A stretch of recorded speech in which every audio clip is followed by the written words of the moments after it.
जय गुरुदेव। गुरु की दया।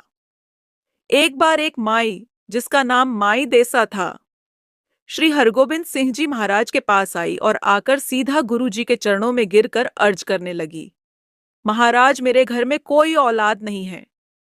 जब मैं लोगों को अपने बच्चों से खेलते हुए देखती हूँ तो मेरा भी दिल बच्चे से खेलने को करता है। महाराज, मेरी खाली झोली भर दीजिए। इस पर सच्चे पातशाह ने कहा कि माई, तेरे भाग्य में कोई औलाद नहीं है। यह सुनकर माई मायूस हो गई। जब माई गुरुजी के दीवान से बाहर आई तो बाहर भाई गुरदास जी खड़े थे। भाई गुरदास ने कहा, माई, मैंने तुम्हारी सारी बात सुन ली है। मायूस मत हो।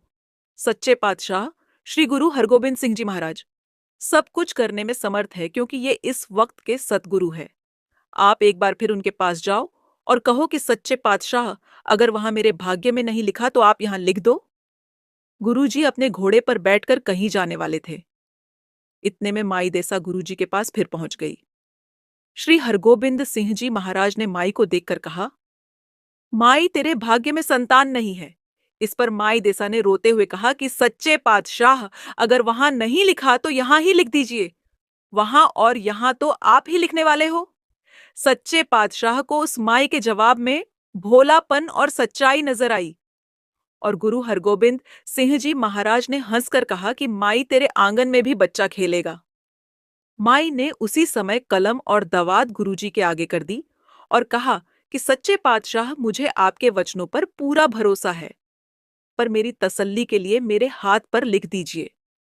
गुरुजी ने कलम हाथ में पकड़कर कहा, ला माई, तेरे हाथ पर एक लिख देते हैं। जैसे ही गुरुजी माई के हाथ पर एक लिखने लगे, पीछे खड़े घोड़े ने अपनी गर्दन हिला दी। घोड़े के हिलने से गुरुजी का हाथ भी हिल गया। जहां एक लिखना था वहां 7 लिखा गया। सच्चे पातशाह ने माई से हंसकर कहा कि लो माई, एक लेने आई थी और 7 लेकर जा रही हो। इस तरह गुरुजी ने माई का भाग्य ही बदल दिया और माई खुशी खुशी घर को चली गई। परमात्मा का कानून सब जीवों के लिए एक है, मगर वक्त के शब्द गुरु सब कुछ करने में समर्थ होते हैं। वो अपने हिस्से से बहुत कुछ जीवों को दे देते हैं।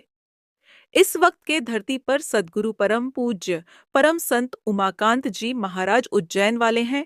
कोई भी इसका लाभ उठा सकता है। पलटू लिखा नसीब का संत देत है फेरर। जय गुरुदेव।